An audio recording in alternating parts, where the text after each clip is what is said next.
The June 10th Subcommittee on Ways and Means will now come to order. Will all please rise and salute the flag. I pledge allegiance to the flag of the United States of America and to the republic for which it stands, one nation, under God, indivisible, with liberty and justice for all. Madam Clerk, would you mind reading the roll, please? Sure. Roll call of the members of the Ways and Means Subcommittee. Councilor Janino. Here. Here. Councilor Morbido. Here. Here. Councilor Patch is absent. Councilor Zambudo is absent. And Chairman Rizzo. Here. Here. Quorum is present.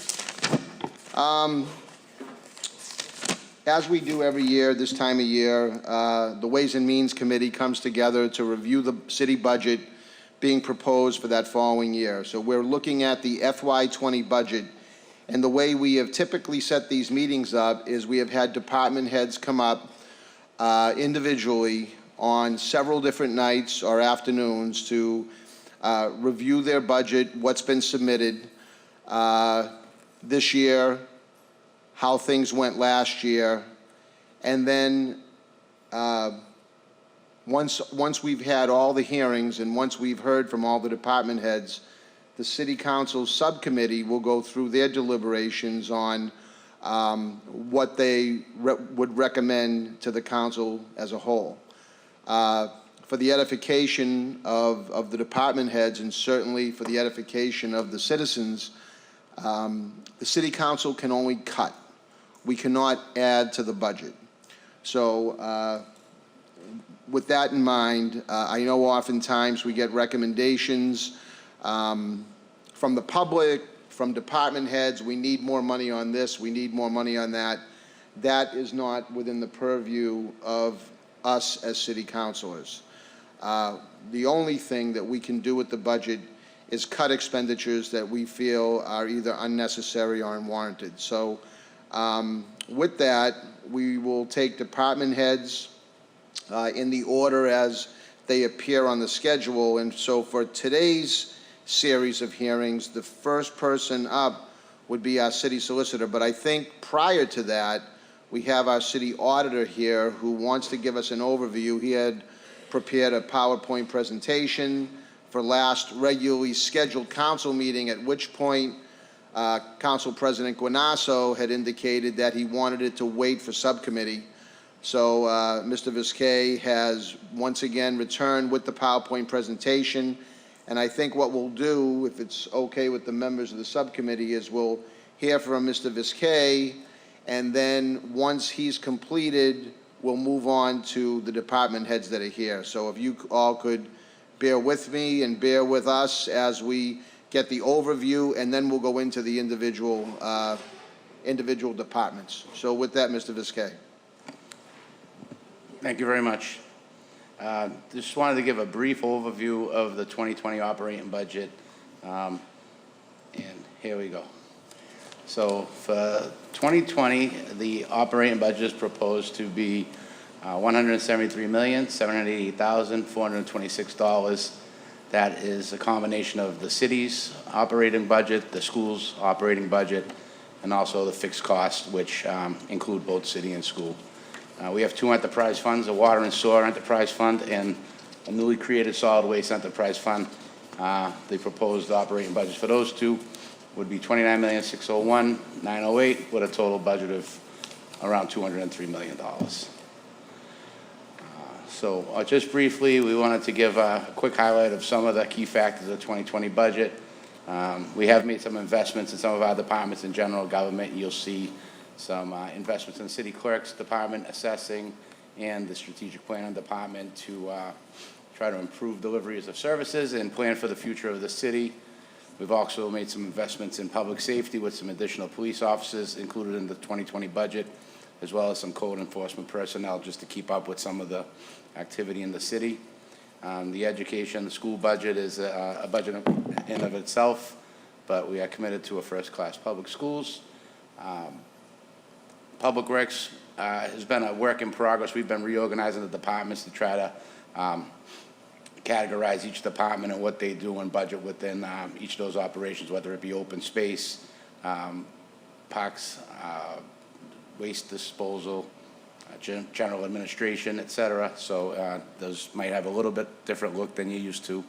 I'm here to help answer any questions. And then in Culture and Recreation, we're proposing the creation of a community center at the Garfield Middle School, and you'll see some expenditures according to that plan. So brief overview, balanced budget would be revenues equal expenditures. So we have a balanced budget. The revenues are generated typically from the tax levy, which is all the property tax of the city, including the new growth. Local receipts, which typically are your motor vehicle excise, your license, your permits, your meals tax, et cetera. State aid is your cherry sheet revenues that come in from the Commonwealth. Enterprise fund revenue is the revenue generated from the business activities of the water and sewer and the solid waste enterprise fund and any other financial sources as they arrive. With regard to tax levy, we take last year's levy limit of $86.35 million. We get an estimated, we get a 2.5% levy increase, which is $2.15 million. We have estimated new growth of $1.8 million, which gives us a tax levy limit of $90.3 million. The 20 levy limit is an estimate. Typically, on November of every year, we submit all of our data to the Department of Revenue so they can certify our new growth, certify all of our values, and then we'll have that final number right around November, December. Tax levy limit is the maximum the city can raise in taxes, so without an override or a debt exclusion, we can only raise taxes in the amount of the levy limit. Local receipts are basically revenues that are collected that aren't reserved for any special revenue accounts or grants, and they're available for appropriation for any lawful purpose. This budget is estimating that we'd have $16.78 million of local receipts. Local receipts are trending positively due to many factors. We have a good economy right now. We have some new development going on that's generating some good permitting revenue. Interest rates have risen, so we have some good interest rate revenue coming in. And just a couple of highlights of those local receipts of interest. I picked the bigger numbers, but $5.7 million of motor vehicle tax, around $2.5 million of license and permit fees. Room excise tax is estimated to be $2 million, and about $1 million of investment income. The total array of all those revenues are listed in your budget, but just to highlight a few for the audience. Cherry sheet state aid, that's the money that we get from the Commonwealth. They are still deliberating their final budget. We use the latest numbers that they have. Those revenues are estimated to be about $82.3 million, the lion's share of which go to Chapter 70 and charter school funding, $70 million and change. Our unrestricted general government aid is about $10.9 million. We have about $554,000 of veterans benefits, which are reimbursed to the city as we pay them out to our veterans in the city. And then all the other revenues, about $329,000, give you $82.3 million. Other financial sources are basically any other revenue sources that don't represent the tax levy, local receipts, and cherry sheet. We haven't used any one-time revenues to balance the budget. There is one particular appropriation that's in committee right now to fund the workers' compensation insurance trust fund we created last year. We're requesting $400,000 appropriation for that, and I believe we'll speak further of that on the 17th. Enterprise fund revenue is basically the revenues we collect from water and sewer rates and some trash and solid waste fees. We're selling barrels if someone needs a second barrel. We have some fines and some enforcement that go in there. Those two revenue sources are accounted for separately. They go into that enterprise fund, and they're used to offset the cost of that budget. Again, we have two enterprise funds, the water and sewer and the solid waste. Oop. And that just said it was $29 million on the other one. So if you have any questions, stop me. I'm trying to be quick because I know you got a lot on the agenda. So for expenses, they're broken down in the following categories. General government, which is basically all the work that we do, general government, public safety, public works, et cetera. Fixed costs, the employee benefits, the debt service of the city for all its projects, capital projects, school building projects, et cetera. and then insurance that we need to insure our buildings, insure our liabilities, et cetera. And we have education, enterprise fund, state assessment, and other financing uses. These are laid out how they are in the budget, so I just try to lay them out the way you'd read the budget so you can see how it flows. Again, it was meant to be brief, so excuse me if it's too brief. Oh, shit. I think I just double skipped this slide here. Hold on. Oh, how do I go backwards? There we go. In summary, for general government, it's $9.2 million in your budget. Public safety, the lion's share of the general government, that's your police and your fire and your inspectional services, $24.7 million. Public Works, $4.4 million. Health and Human Services, $2.1 million. And Library and Recreation, $1.2 million. Total general government expenditures as presented is $41.8 million. For the fixed costs, health insurance, $21.8 million. Our pension obligation is $12.6 million. $5 million of debt service.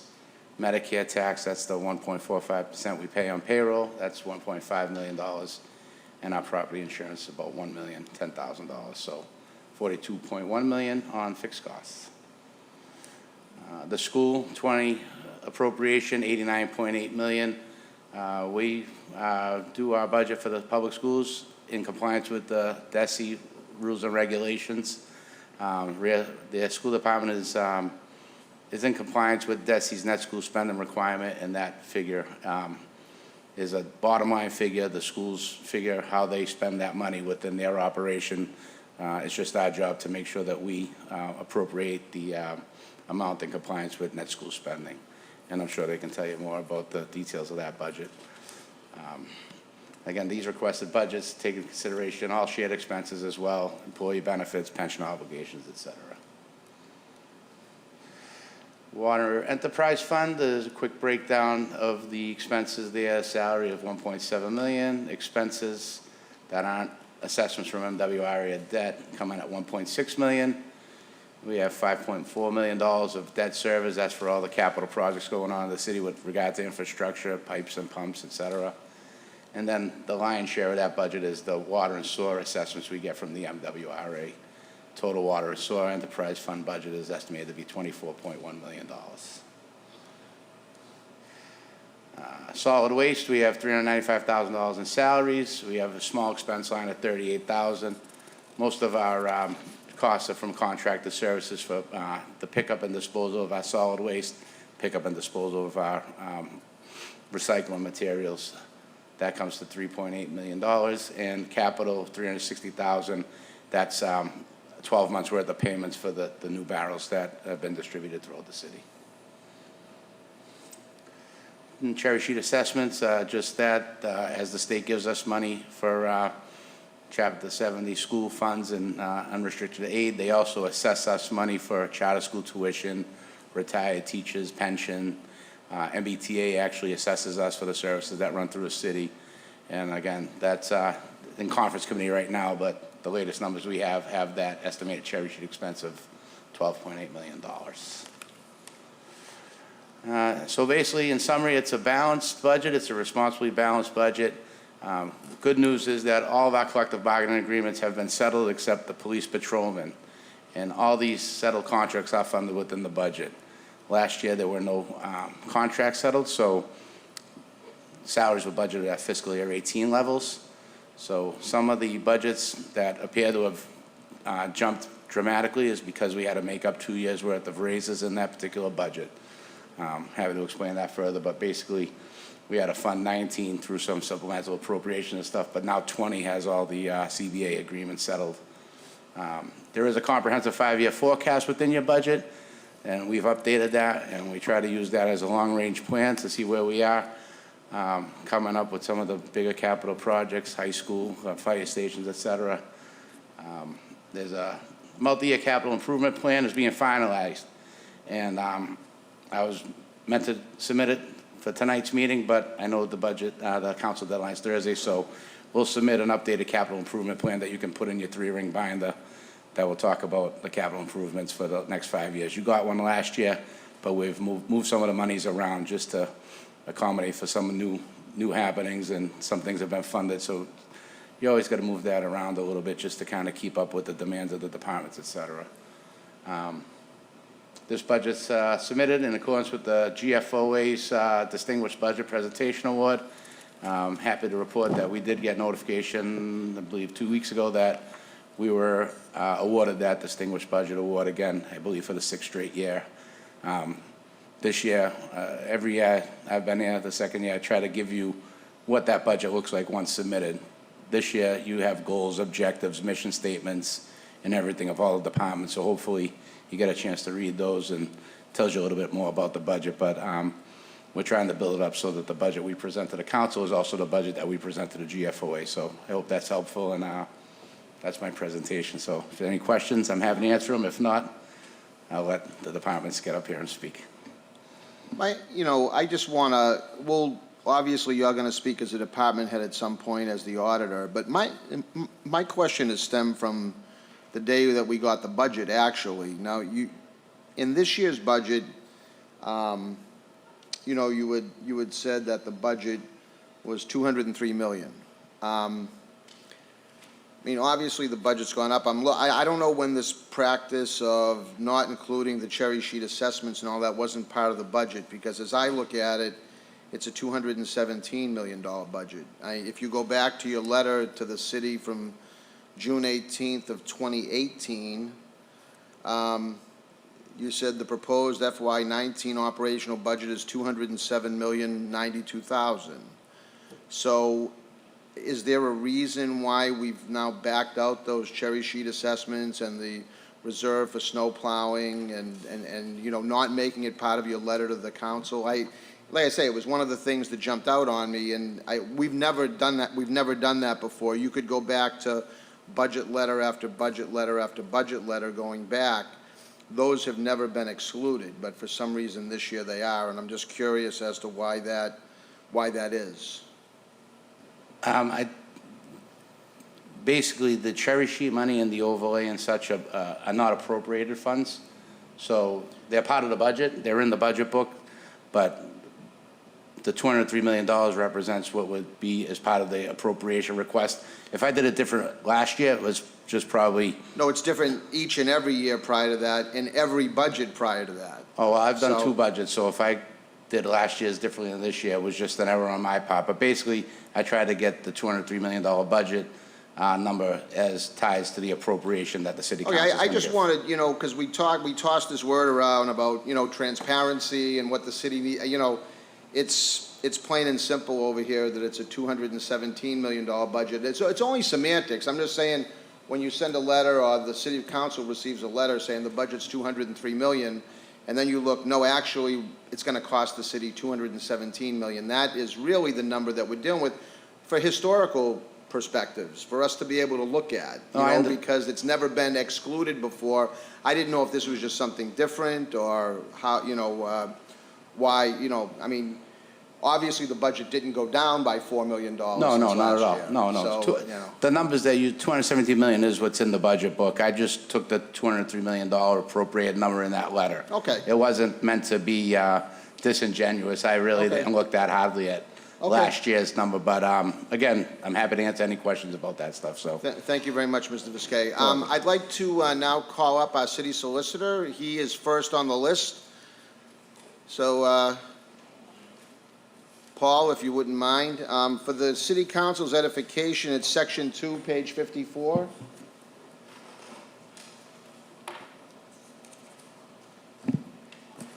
Paul, as we've done in the past, if you wouldn't mind just walking us through, we'll start off on page 54. If there's anything that you'd like to highlight on that page, feel free. We're not going to, you don't need to go totally line by line, but if there's anything there that you feel is worth mentioning or pointing out for the council, then I just ask you to do so.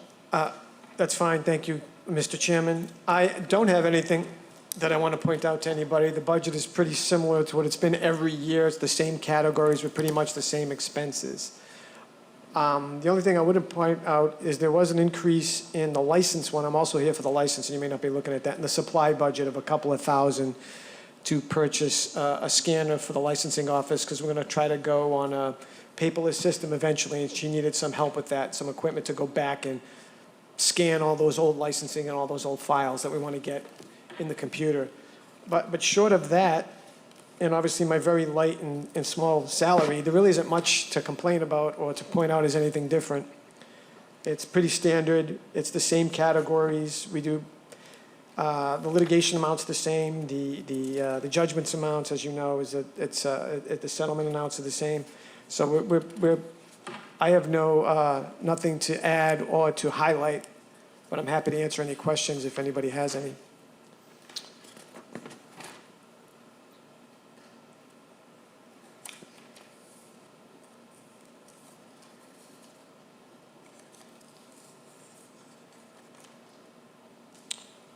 Okay, any councilors have any questions on the solicitor's budget? No councilors? Paul, Sure. just, walk me through page 56 a little bit, just so I'm a little clear I have on to that. confess, I don't have page numbers on my sheets. Okay, so walk me through the list of salaries and other expenses. So salaries, you know what those are. Those are for myself, the assistant city solicitor, the principal clerk in my office, who has replaced my former principal clerk now, Cheryl McCormick, has moved into the health inspectors and building department, and also the clerk for the License Commission, Maggie Haney. And the longevity and the educational incentive and the sick leave buyback are all part of the salary portion. After you pass the salary portion numbers, then you got the legal research, office supplies, other expenses, litigation, judgments, settlements, and outside legal services. Those are all the same categories we've had every year in the solicitor's office. Those numbers adequately reflect my requests based on what I projected would be the needs of the solicitor's office in terms of what we would use for supplies, what other expenses we may have. The settlement accounts, that budget's been the same, I think, the last couple of budgets. And then outside legal services has, I think, increased. I can't remember what it was last year, although am I looking right at it? Looks like 100,000. Yeah, it's 100. That should be fine, because we split up some of the costs legally with 40U, and the outside legal for labor is now going through HR, so that's been taken out of my office. So the 100 should be adequate. At least I hope it's going to be adequate. So along the outside legal services, and I know this, you deal with it directly, but it is, outside legal services are as a result of stuff that apparently needs to be handled outside of your office for whatever reason, correct? That's correct. So we're budgeting, it looks like the recommendation was $100,000, but If you ask me personally, I always want all endless amount of money to give whatever services I need. But given that the 40U portion has now been removed, and given the outside labor portion has now been removed, I'm pretty comfortable with this number of 100. Of course, anything can happen over the course of a year. Any crazy lawsuits could come in, and demands could come in. But looking back on what we primarily spent on the last couple of years, this seems adequate. Okay, well, so FY19, it looks like as of the third quarter of FY19, we've spent $42,000, Yeah. which, I think is in sync with where those fees have typically been. But I'm just looking back, 2016, 2017, 2018, almost $1.5 million in outside legal fees, but we're budgeting for $100,000 right now. Yeah, that was primarily the 40U ticket program, and at the time, I think mostly, well, not mostly, at least a portion of it was the outside legal for the labor portion, for the union contract negotiations and things of that nature, which my office doesn't do. Well, labor negotiations are labor negotiations. I mean, there's $1.5 million in there, I don't know that, so where is the 40U money that was, if the 40U didn't go away, right? That's correct. So, go ahead.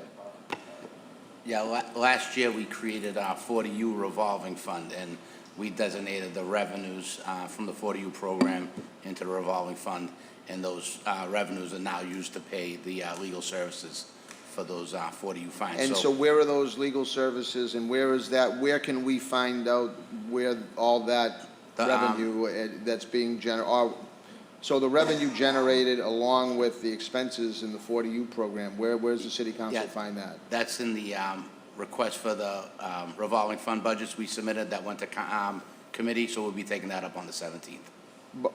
Okay, They're not appropriated funds, so they're not part of this particular budget because they're special revenue accounts, and they're not appropriated so funds. does the city council get notified of where these special, I mean, do we get a report, like where these accounts are? Is it anywhere in this document, or? Yeah, there's a whole section on revolving funds, and again, we submitted the council order with the budgets for all the revolving funds that are in committee right now. Okay, so would that have been, okay, so, but what about 19? Like, You created it in 19, so we started that service, we started that revolving so fund in those, fiscal year 19. I guess my question is, so I can be a little more specific, so we created it in 19, so it's been created, correct? Yes, yeah. Okay.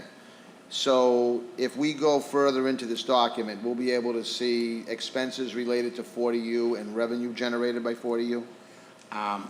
There is a section of revolving accounts, but I'm not sure if it's broken down like that, but I could certainly get you a copy of those Yeah, for the inspectional services. If you could do budget. that, yeah. Sure, no I would problem. appreciate that. Yes.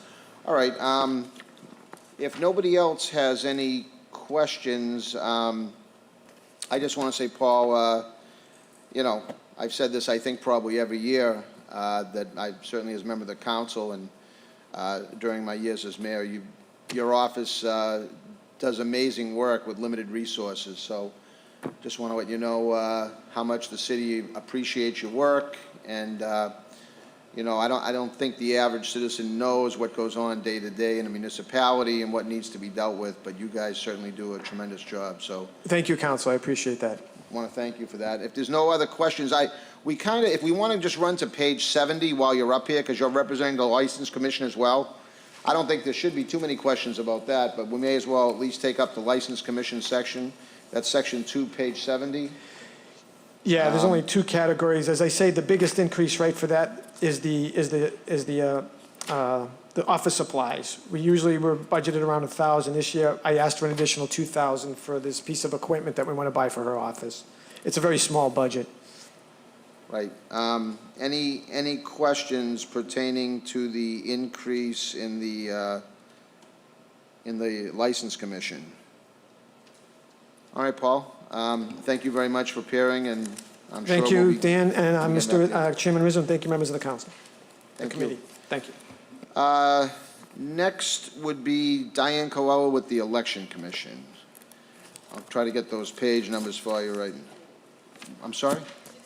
64, section 264. Diane, Yes, sir. thank you for appearing. Thank you. So we're on page 64. Yeah, we don't So have you're page not numbers. using page numbers, correct? We don't have them, yeah. Okay. I just wanted to just mention a few things, if I could. Yeah, Oh, well, absolutely. I'm just trying, for the edification of the council members that are here, Sure. we go, you know, Sure. by pages, Sure.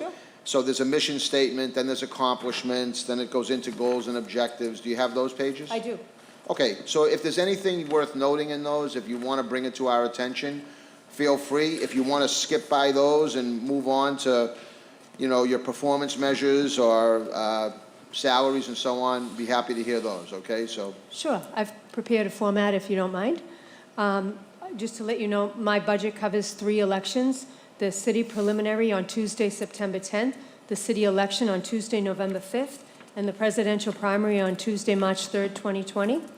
And the presidential primary will include 5 days of early voting prior to that election. One of the differences in my budget is there are 3 new accounts were added to the election department budget. It's a general ledger account for printing, and one for election supplies to separate it from office supplies, and one for contract services. The money used to fund these accounts was taken from the computer services account. Previously, expenses for these accounts were paid from either a computer services account or the office supply account. So we're just trying to better align the expenses. And so those are the major differences. Everything else is just in line with running 3 elections. Some of the other things that I'd really like to bring to your attention, or to the council's attention, is I have a really awesome department, and they work really very hard. In preparation for the 2020 federal census, a review of the city's address list was conducted. As such, 2,145 addresses were added to the federal government's address list, and hopefully that will increase the response rate of the 2020 federal census when it's mailed on April 1st, 2020. Each response received from that mailing is worth $2,300 to the city, as well as additional congressional representation. We reviewed and corrected 774 invalid addresses submitted on voter registration forms. We administered 2 successful state elections to include 2 weeks of early voting at a remote location. We mailed out 25,838 census forms to residents in the city. And we moved out of 2 polling locations, from the Point of Pines Fire to the Point of Pines Fire Station and Point of Pines Yacht Club, and from the Freeman Street Fire Station to the Turkish Cultural Center. And lastly, to encourage voter registration and participation, we hosted numerous voter registration sessions at the weekend-long Sandcastle event, the Multicultural Day, the Moroccan Cultural Day, my apologies, Beachmont City Day, and we gave a presentation to the members of the Patriot Civic Club regarding election activities. Thank you. I usually don't mention our accomplishments, and I just really wanted to do that. Well, I'm glad you did, because it's all part of the budget. Thank So you. that's why I wanted you to review and point out anything you thought was worth noting. So, Thank you, sir. would you like to move on to the actual expenses, or you want Sure. to talk about your performance measures? I'd actually like you to talk about the performance measures, because I think it's interesting, and you may want to just run through that. Sure. Well, we're getting ready for automatic voter registration, which is going to be introduced January 1st, 2020. And what's happening is we're moving from paper voter registration forms to online voter registration, and now automatic registration, where if you go to the RMV or Mass Health, I'm just giving you a quick summary, you're basically automatically registered. They will have controls in place and security measures, but it's all funneled through the Secretary of State's office. They will provide all the procedures. And that's basically what we're gearing up for, because in some elections, we could top out at 900 voter registrations in the queue. So what we had to do was we had to split the queue in half between 2 people, and we hired a part-time person to assist with, a lot of the foot traffic, notaries. We get an exorbitant amount of people coming in for notary services. We are also the census liaison for the complete count committee. That will include the mayor, his staff, city officials, key stakeholders in the community. As I said, each response received is worth $2,300.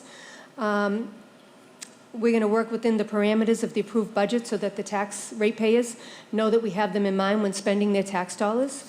And we're going to work with Boston Election Department and other cities and towns to ensure that changes made to the election laws are in the best interest of everyone involved.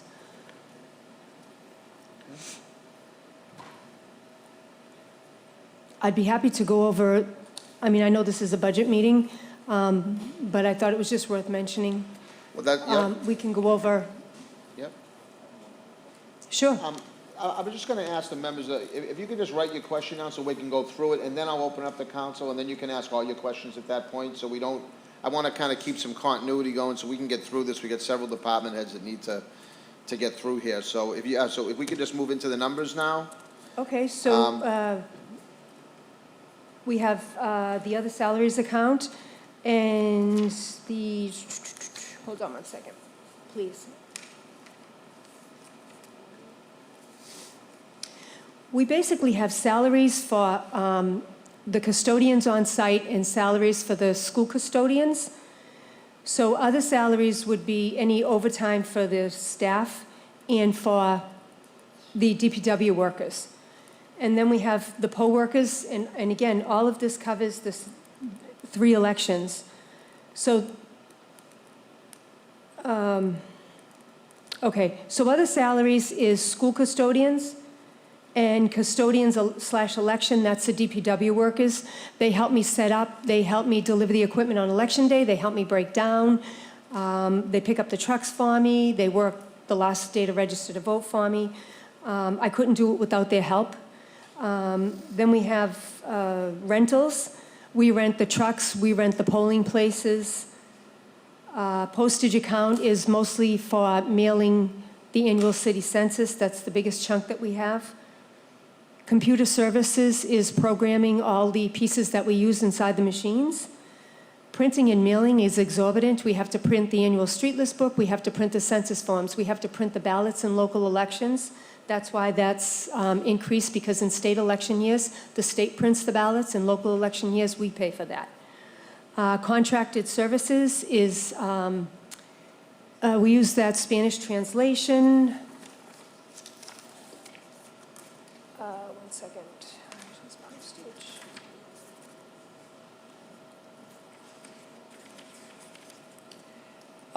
Alarm monitoring, we use shredding services. In prior years, we would recycle the used ballots. You have to save all your ballots for 22 months.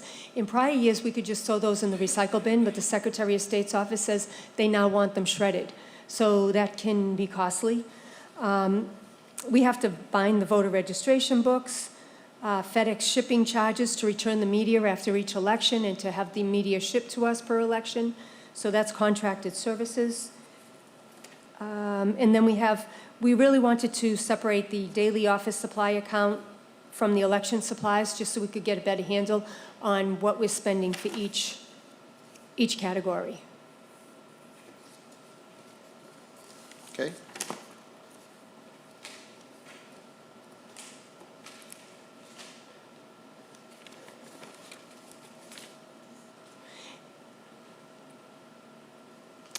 Some of the items in the election supply account, we have to put Spanish and English notices in 3 newspapers, and so that can be costly per election.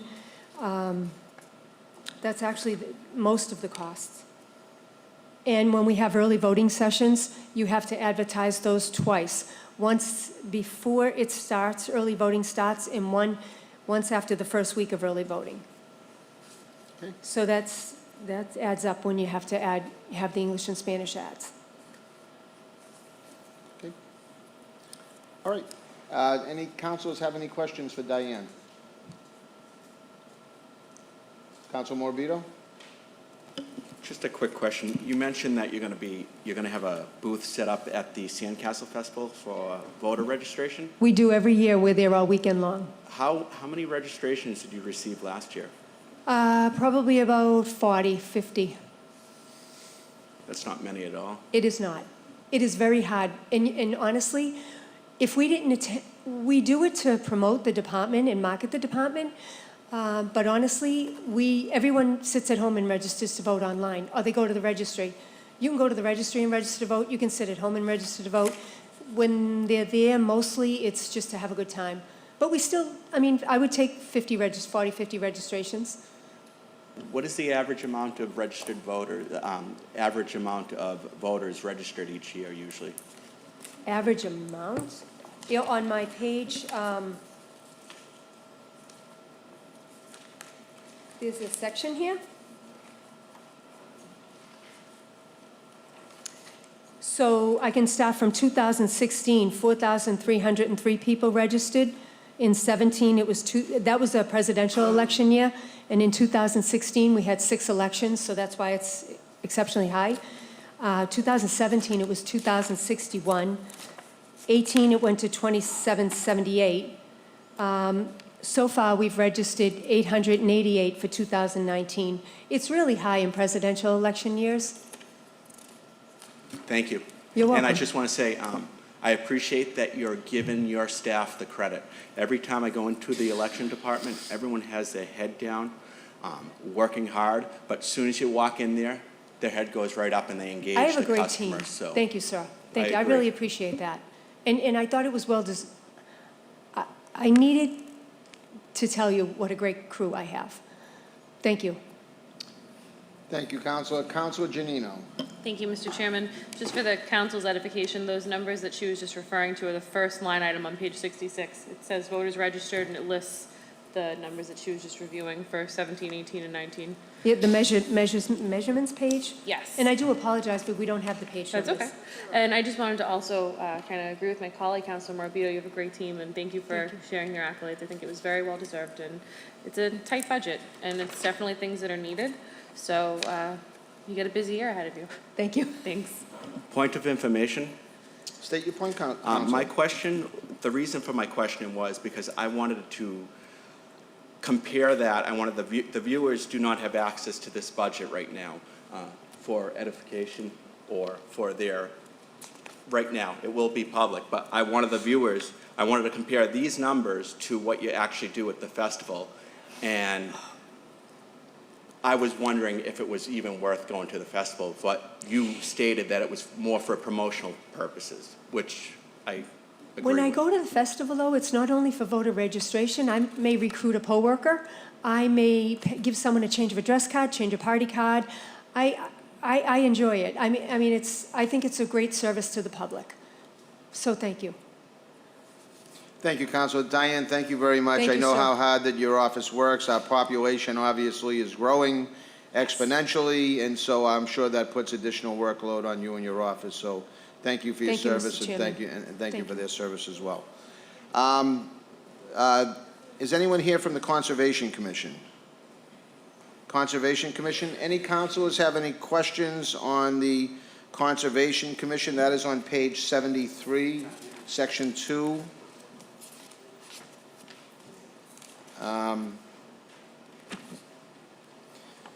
As you know, we've lost a couple of members of our Conservation Board, but nonetheless, their work continues. So I don't know, it's really not much of a budget, I think, as we all know. So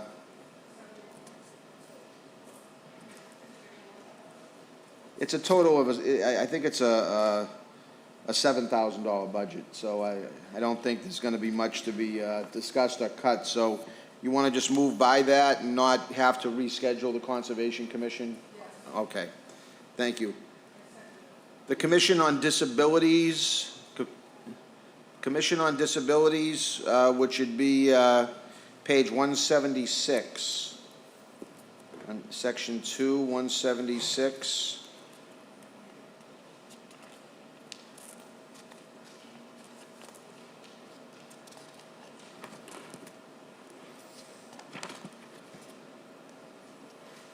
Again, that's a $9,300 budget. I don't know if any councilors have any questions, but again, I'd rather move along. It's a little disheartening when they're on the schedule. Were all the department heads notified? Yes. Excuse me. Oh, did you have information on the Commission on Disabilities? Yes. Yeah. Their department head, he works every Friday out of our Office of Inspection Services, and the last few weeks he's been out due to his MS and surgery he's recently had. Okay. All right, then if there's no, Councilor Janino. I mean, it's very straightforward, but the other expenses jumped up from 1,000 to 3. So maybe the auditor knows why the big jump. Yeah, there was just a request, again, a small budget line, but he needed to be able to work with a laptop and some connectivity to do the activities. So we just increased his budget so that he can get the technology needed to work remotely from his home. Okay, so to Councilor Janino's point, so it's gone up a couple $1,000s annually? Yeah, that's funded for this year. I don't suspect that would be a continuing thing. We wouldn't call it capital because it's so, the dollar Okay. threshold's small enough, but I don't think you'll see that continue. It's just to get some equipment so he can work remotely. Like the Veterans Director said, he works 1 day a week in the Legion building, but it's a little tight for space, so he asked if he can have some access to do stuff remotely, so we funded that in that way.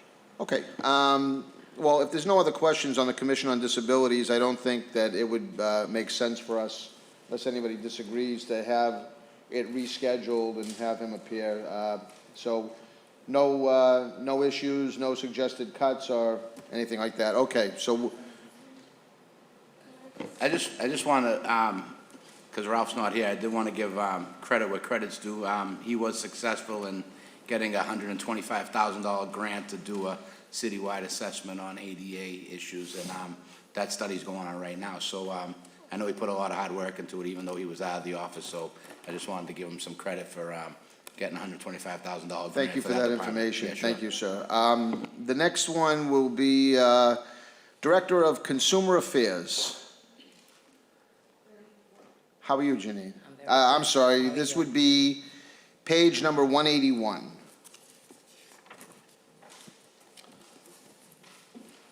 How are you, Janine? I'm good. How are you?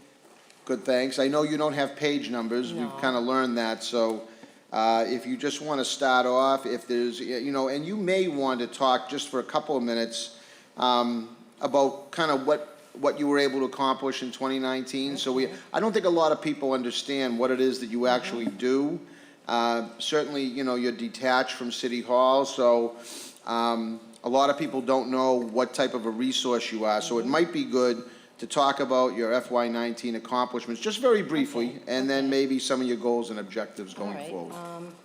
Well, we did get to go to the senior center, and we had spoke to the seniors and handed them some information booklets, and everybody loved it. They loved it.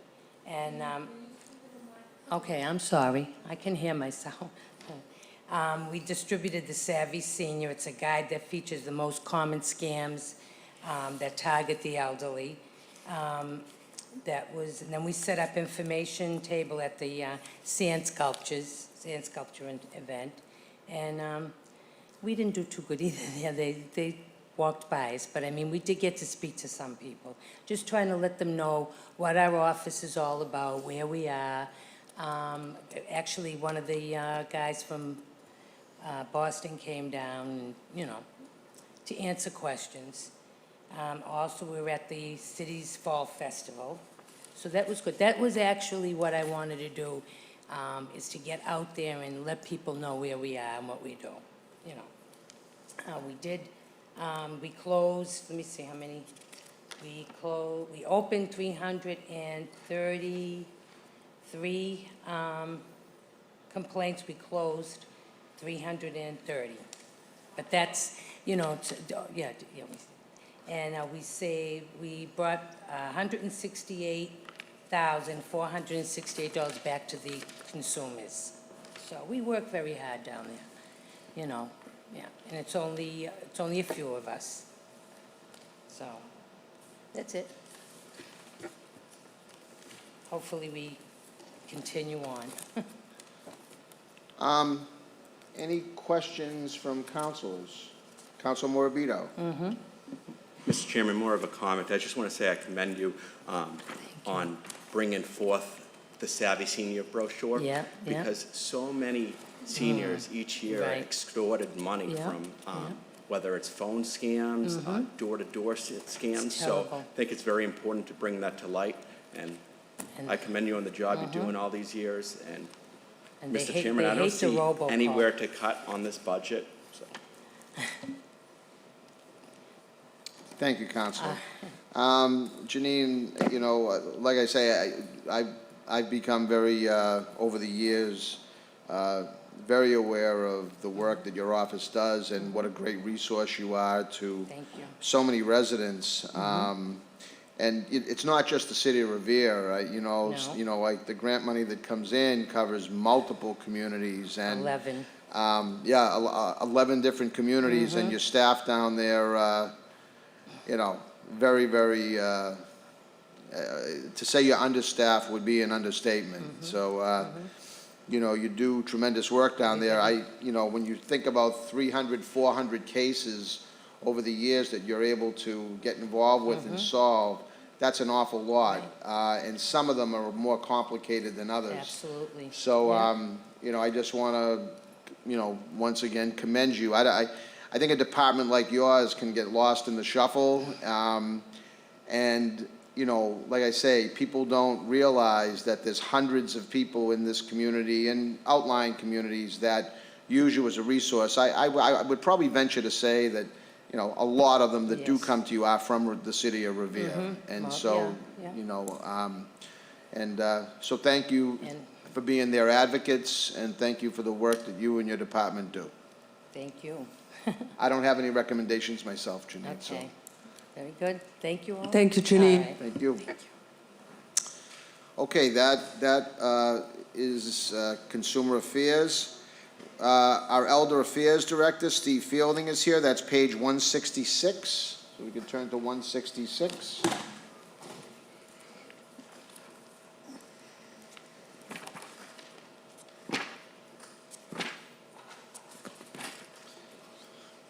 Steve, good afternoon. Good afternoon. Thank you for being here. You've been sitting through all this now for almost an hour, and you pretty much know the drill by now. So if you want to just take us through some of the things that you accomplished in FY19 and what you hope to accomplish in 2020, and then we'll go right into the numbers. So whatever you're comfortable with. Well, one thing I do want to mention out of our accomplishments is that we have increased our participation at the senior center by approximately 12%, and that's tied into a couple of things. Has to do with presentations and events. For instance, we've had the Charlie Card program in conjunction with Healthy Initiatives Department, Mass ID. We've had RMV come down for that. We have our health awareness event every year. We have the Alzheimer's group come every year. So things like that certainly boost the attendance. But if you look at my performance measures for the department, there's 3 significant increases. The first one, the second line item, it says health and exercise program, total participants. You'll see that we have increased that quite a Page bit. 167 for the Oh, okay. council's edification. Yeah. We've increased that quite a bit in 2019 and expect it to even go further. The reason for that is there's been a shift in the type of people that we have at the senior center now. We used to serve a lot of older people who were the majority of the senior population that attends. And there's been a shift in younger seniors now, between the ages of 65 and 75, who are taking these type of courses that we have in these instructional services. And that has led me to add 4 health and exercise classes and to expand even more. So that's significant. The other thing is the shuttle usage. We have 2 shuttles. We were able to buy a brand new shuttle last year. And the numbers look pretty much the same across the board if you look at that line item 4 from the bottom. And I do expect that to increase, particularly in the summer months and going into the future. The other thing is I don't think people understand the type of service calls that we take at the senior center. I have 3 people in the administrative office that not only take reservations for lunch, the shuttle, deal with senior issues on a personal basis, but they take a lot of significant phone calls. And we do a lot of referral and informational help by bringing people together with Mystic Valley Elder Services, Legal Aid, CAPIC, seniors that are actually homeless. So we spend a lot of time dealing with personal problems on the phone. So we service about 16 to 1,650 calls per year. And that's pretty significant for an office of 3 people in the administrative staff plus myself. So those are 3 things that, on that page anyway, that I want to just point out. In regard to the budget, most of our budget is payroll, as you can see. And at the senior center, we have 5 full-time positions, as well as 1 caretaker position that is in the process of being addressed. We also have 14 Council on Elder Affairs board members who are considered stipend-type folks. And I have currently 7 part-time people. So fortunately, the city senior center operates with the help of the state formula grant, which every city and town receives. And we also have a meals reimbursement grant as well as a health and exercise grant. And thankfully, we have a number of funds in our revolving account that helps pay the regular everyday fund expenses that we have. Our state formula grant is pretty significant as well. We pay utilities and a lot of vendors that we need to hire, so we're fortunate to have that. And that's pretty much it in a nutshell. Okay, any councilors have any questions? Comments, questions? Nothing? Well, Steve, you know, a lot of these numbers look tremendous. If you want to go back to just some of the performance measures, I'm just curious to where they're coming from, like total meals served, right? FY17, it was almost 7,500. FY19, a dramatic decrease to Right. about 5,000. Right. So what's the reason for less meals being served to seniors? Truthfully, it's the loss of seniors that we've had over the last 3 years. I can identify at least 25 to 30 seniors that are no longer with us, who were everyday regular folks, people that were up there in age and that faced, you know, a number of different challenges. And that's pretty much it. That's why there's been a change in the type of senior that comes to the senior center. I mean, our monthly luncheon certainly attract everybody in all age segments, but the meals programs have decreased a little bit in the numbers. That's not unusual. I know that several communities in our surrounding area have cut their lunch program by 2 or 3 days a week because of that same issue. Younger seniors in the 65 to 75 bracket come to the senior centers or community centers, as a lot of them are changing to, but they don't participate in everything. You know, they come specifically for. So that might account for the health and exercise program totals going up. Maybe you have younger seniors that just want to participate in those exercise programs as opposed to sit down and actually have lunch, That's right? exactly right. Is that safe to say? Yep. Okay. All right, but that was my only question. I mean, I know obviously over the years I've spent a lot of time over at the senior center, have made a lot of great friends there, great group of people. You've done a tremendous job with respect to programming.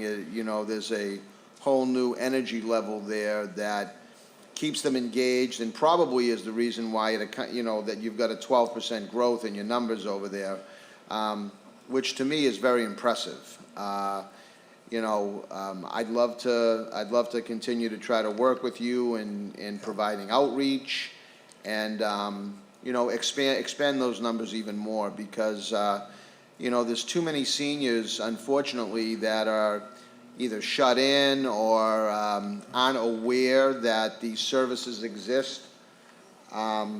Maybe not aware of a lot of the trips that you plan for the seniors, Yeah. a lot of the entertainment, the days you have entertainment for seniors. I can tell you, we have a monthly program that I co-host with one of the seniors, and it's pretty enlightening for a lot of seniors that are shut in. So we try to provide them with a lot of information. We do deliver the newsletter. I send it out online.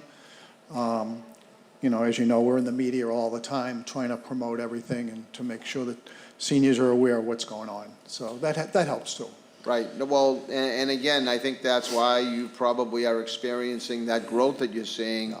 and hopefully that's going to continue because the more people that participate, the more vibrant the programs get, and the better the experience for all of our senior citizens. So, just want to tell you, you're doing a great job, and your staff over there certainly does a great job. You've got a great bunch of people, from your office staff to the cooks that are, you know, the nicest people in the world over there. They serve those thousands of meals that we see here, and they do it with a smile on their faces. So, great job to all of you over there, and just keep up the good work.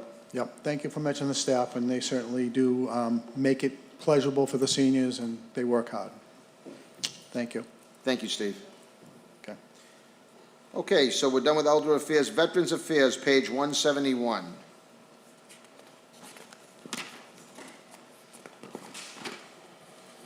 Morning, Chairman, Council. Yeah, good afternoon. Actually, evening. Yeah. Yeah, you know, again, you've been sitting through this, so if you want to just run through some of your F-19 accomplishments, some of your goals for 2020, and then we'll get into the actual numbers for the department. Absolutely. Before I get started, Mr. Chairman, I'd like to say, we in Human Services, I'd like to commend all these department heads. We deal with a unique grouping and a unique set of problems, each one of us. And for each one of us, it's a great challenge. We're dealing with the city people on a daily basis that are usually in the most need. So again, to all the department heads in the Human Services Department, I commend all of them. To Veteran Services, 2018 and into 2018, we filed 215 claims. We filed over 57% of claims completed at 50% rating or higher. In 2018, Veteran Services brought our local veterans over $400,000 in payments from the VA. This is now the 8th highest rate in the state for veterans' income brought in from federal benefits. In Veteran Services, we have helped house 10 veterans through multiple sources of local, state, and federal programming. Veteran Services have moved 4 out of 10. We have moved 4 out of 10 funds out of our revolving account. The way that should have been wrote is we have moved 4 veterans and families out of 10 veterans housed from our revolving account. That's paying for the expenses of the moving truck, etc. That doesn't come out of the city's budget. That comes out of the revolving account that the council approved a few years back. We've put more than 7 homeless veterans in hotels over the winter and cold nights. Them stays go from anywhere between 3 and 6 nights. Again, that's a set between, depending on their status of financial, we or the state can pick up that. We've offered more services and served more veterans at our food bank over any other year. We've now averaging 230 families per month. I'd like to say, give a big shout out to my assistant director, Donna Dreesen. She's been now getting a promotion, as you can see in this budget, and I believe it's long overdue. She started that food program back over 12 years ago, and it started with 30 homes and families of veterans. It's now, as you can see, we're averaging 230 a month. Some of my goals and our office goals for 2020 and the remainder of this year is to bring back the Veterans Council, and we're well on our way. This was a goal of mine last year, and we didn't succeed at it, and I don't like bringing up new goals until I succeed at the goals I set forth. And this is a huge one for me because this allows all the posts in Revere to work as a united group. It benefits the support and also benefits fundraising. That you have a treasurer, a staff, a commander, just like the regular posts have, but it's a city council and it approves city events. As a veteran service officer, I have no seating on the council.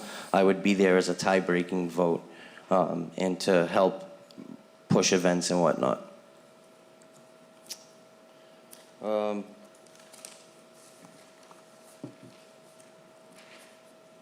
Other goals would be to maintain our coffee hours, provide and distribute information and resources, again, to veterans in need. We're seeing a growing veterans population in the city, and that's due to the private-public partnership down on Shirley Ave. That's due to the VASH vouchers that we have been able to partner with the VA along with getting people off the streets. So Revere has done an exceptional job in the last few years tackling veterans' homelessness. And veterans from outside of the city are starting to come here because of that reason.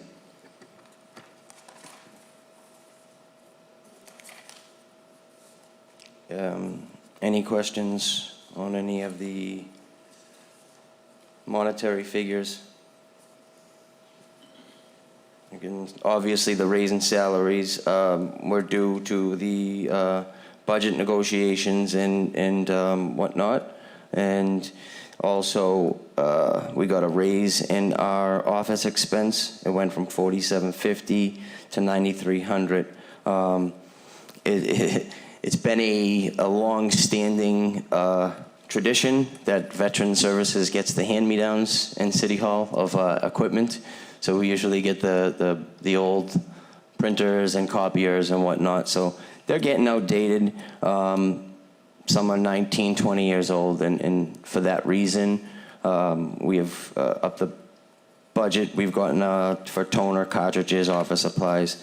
The Vetrospect is a $450 yearly expense, and that gives us the ability of doing all our VA claims at a much faster pace, and that's why we were able to put out over 215 veterans claims this year.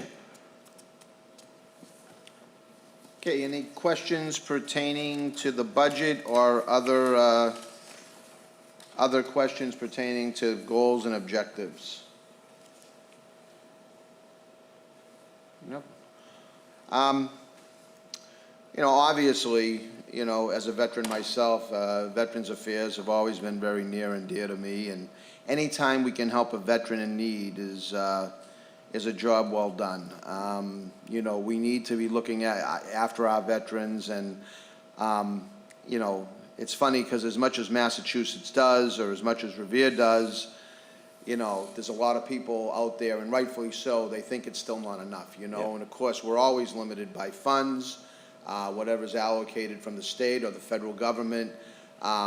But, you know, anybody that puts on the uniform, whether it's the Army, Marines, Navy, Air Force, Coast Guard, they obviously deserve our utmost respect. And of course, when they come home, those that need services, I mean, there's a lot that don't, they move right into the workforce, but those that need services obviously should get it. And I'm glad to see that we're performing at a high level and that they are getting the services that they need. So just want to continue with that and make sure that as these veterans return, or as our veterans across the city look for help and look for services, that they know they can turn to the city of Revere and get it. So, I appreciate you saying that, Council, and I appreciate the administration has been very supportive of the Veteran Service Office as well as the Council. I can't remember a time where either have denied anything I've requested, so I greatly appreciate your words and the support of the Council at all times. all right, well, if there's no further questions, I want to thank you for appearing. And if there's no further discussion with Veterans Affairs, you're free to go. Thank you very much for being here. Thank you, Chairman. Okay, next up is the library, and that would be page 186. And welcome. Thank you. As every year, my request is pretty close to the municipal appropriation requirement that the state mandates for library certification. The state requires a 2% growth every year, and 12% of the whole budget has to be spent on library materials. So if the library were as big as this building, my request would be considered profligate, but right now, we need to stick to pretty much close to what the state requires. Over the past years, we've actually eliminated the office supplies budget and instead used the revolving fund that we get from overdue fines and printouts from the library. So what you see is pretty much what we need and not much more. I think the difference between the state number and this is about $1,200. I'm not sure. Over the past year, I think the accomplishment I'm most proud of, or happy to see finally done, is the digitization of the Revere Journal microfilm collection that we had. So online, linked to our library website, you can search the Revere Journal from the first microfilm, which was in the late 1800s, up until 1976, which is where copyright law kind of cut off. It's pretty interesting, actually, to look back and see how the times have changed. Early years, you can see how many motor vehicle accidents involve pedestrians, because people are still getting used to coexisting, people and machines. Let's see, the other accomplishment, we did get an award from the state for the Beanstack reading tracking application, and I'm in the process of trying to get that set up so residents can track the number of minutes or the number of titles that they've read and get little online badges to mark their accomplishment. Not physical badges, but online things that appear in your account when you reach those milestones. These things kind of coincide with one of the goals of the library, and that's to foster a sense of community in Revere.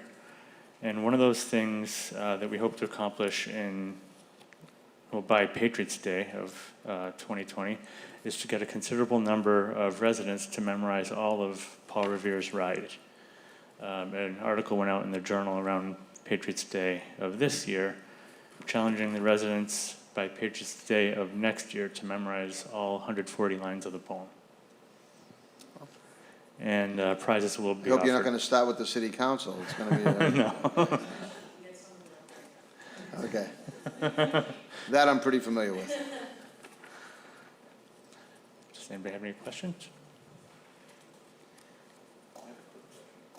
Okay, so I guess we'll open it up to council. Is Councilor Morbido? Quick question. In terms of revenue, so you guys still have the department still has a copy machine there? Mm-hmm. Yes, that's correct. How does one pay for it? Well, right now, it's an honor system, more or less. People say I made 5 copies, and we charge them 25 cents a page, 10 cents for seniors or students, or if it's a resume, or if it's like an IRS tax form, we let them copy for free. There is a system, other libraries do have systems that are coin-operated, but given space requirements, we haven't really had a good space for it, but it is something I've been pursuing. Because one of the problems with the computer printouts is people print off, let's say, a newspaper article online, and it prints off all the comments, and they're unaware of that. So we burn all that toner and all that paper. Whereas these online systems require you to set a password for your print job, and then it will tell you exactly how many pages and how much it will cost. But I haven't found a workable solution to get that done yet. So how many pages would you say are printed yearly? Is there a count? No, I'd have to research. We get our, actually, no, that wouldn't be printed. I could get our copier data from Business Copy Associates maybe, but not the computer printouts. So what happens to, because it does not accept credit cards. That's right. So what occurs once one takes the cash? We count it and we bring it up to City Hall, and the auditor takes it and it goes into the revolving fund. And how much was received last year? I And how much don't is have that much. anticipated for next fiscal year? As a new library director, I discovered that fund late, and when I discovered it, there were about 16,000. I don't know how many years it had been untouched, but I used it to buy the new microfilm reader that is in the library. And this is before, of course, the microfilm. I thought the microfilm would be capable of digitizing it, but due to the quality of the microfilm, it couldn't. But it was at least usable as a microfilm reader. I think we get an average about $8,000 a year. Councilor, as of the end of April, the revolving fund for the library had $6,135 in revenue. Okay. And that's just from I think that's copy and machine? late fees and such. Yeah, like it's that. library fines and photocopies and computer printouts. Okay, thank you. Welcome. Any other councilors have any questions? I just have one question, and maybe this is all a function of when you actually pay bills or something, but, you know, if you look under library supplies, and in FY19, we budgeted $71,120, and so far as of, and we're coming to the close of FY19, there's been about $25,000 spent. And now again, we're allocating $72,000 for library supplies. So I'm wondering why that might be. You know, like I say, sometimes bills are paid toward the end of the fiscal year or something like that? I don't know if that's the answer to that, or... It is. We do have several online databases that require upfront payment, and they come due at the end of the year, the beginning of the year. And also, prior to the summer, I try to save money so that we can buy enough materials to support the school summer reading programs and also any summer reading programs that we want to do. Just to answer your question, Council, through, I printed this as of today, 65,000 of that has been expended or encumbered. I'm sorry? As of today, As of today, we got 65,000? 65,000 expended or encumbered. Okay, so at the time of the budget, it was Yeah. 25,000. There's So some time 40,000 differences. bills have been paid. Okay, well, that answers that question. I bet, I saw the disparity there. I want to just make sure as we're going through it that I'm not reading anything wrong or anything like that. So, but thank you again. We've talked over the years since we first brought you on back. You've been here, I think, since 2014 or 13, yes. 2013? Yeah, can't believe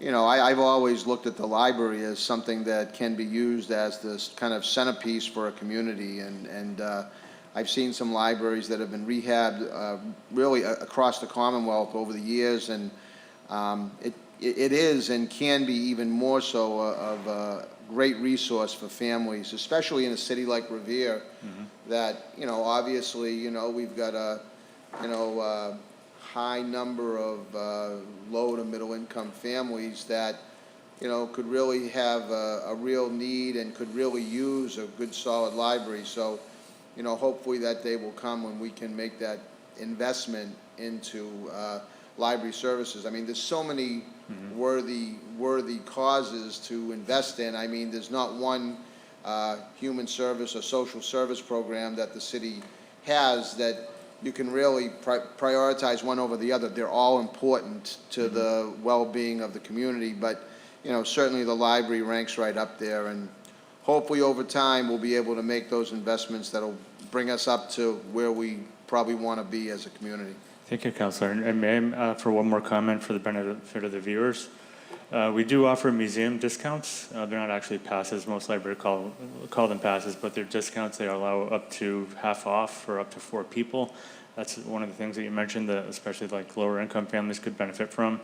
And I remember talking to a high school student about the online database, online service called lynda.com, which is online tutorials that show you everything from Microsoft Word to digital photo editing. And I said, yeah, but that costs money, doesn't it? And I said, well, yes, I pay it. The library subscribes to it, so you don't have to do it individually. So I encourage all the residents to check out the library website and see what is available when the library is closed via our website. So I just want to clarify that, because in fact, I just took my oldest granddaughter to the Museum of Science, right? You're talking about the Museum of Science, not the Children's Museum, or the We offer both. Both, okay. Yeah, the Museum of Science, the And- Children's Museum.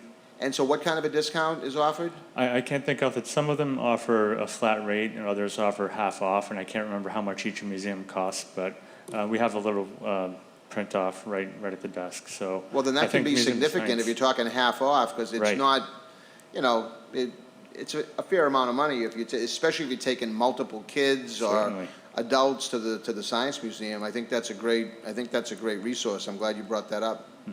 Thank you very much. Thank you. Okay, thank you. Okay, next up would be Parks and Recreation, which is page 191.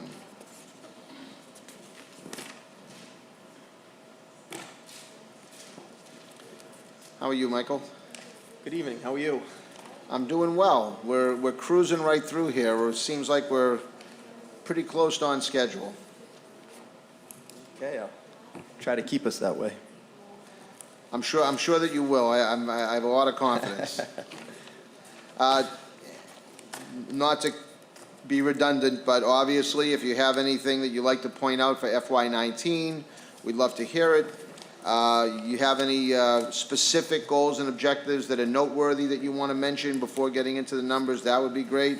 Yep. And then obviously, you've got your performance measures here. We can talk about that, and then close with questions. So, floor is yours, Michael. Absolutely. Good evening, everybody. So just from an accomplishment standpoint, we've increased therapeutic program, which we thought was a really important piece, and you'll see in our budget, and it's also part of our goals for 2020 is to add somebody that is in our office doing therapeutic programming. The second accomplishment, a little caveat, it's not quite finished yet, but leading with the therapeutic programming that we have built, building Bank Shot at the Beachmont. So we rehabbed last year the basketball court. This year we're adding about 9 baskets. It's called Bank Shot. Exciting down there.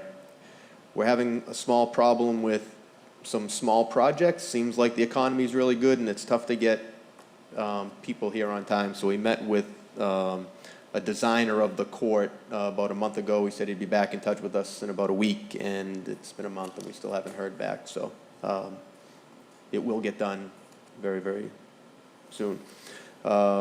Obviously, we're excited about the Adult Softball League that I'm sure some of you guys saw last year. We had 13 teams. To bring back softball into Revere was exciting for us.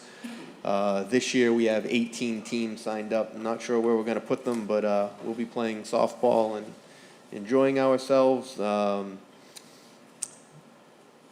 basketball tournament, but that's really part of our 21+ series. We're offering a lot more for adults now in those one-day events.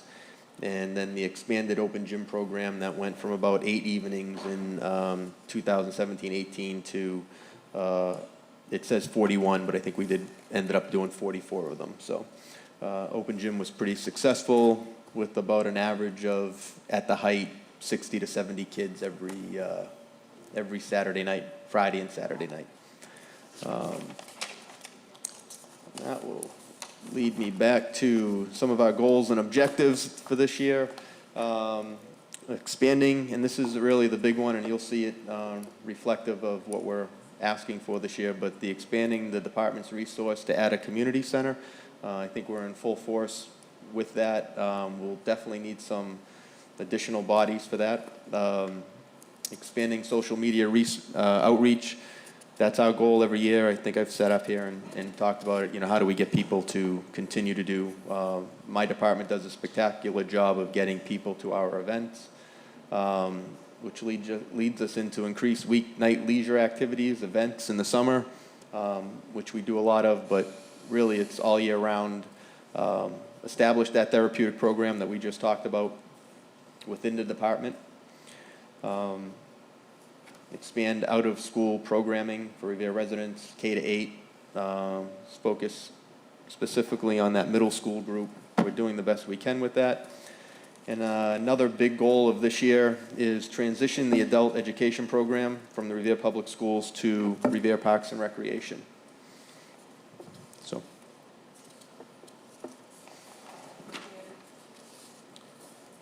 Okay, do you want to, did we run through the numbers yet, or did I just miss that part? Like, you want to go down your permanent salaries, new positions, all that stuff? Or? No, I didn't touch any of that. I was just kind of overviewing.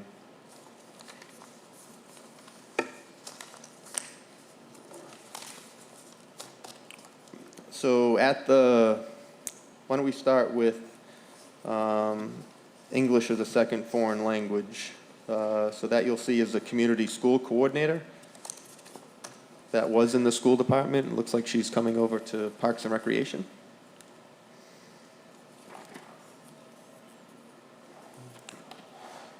We are also going to the community center.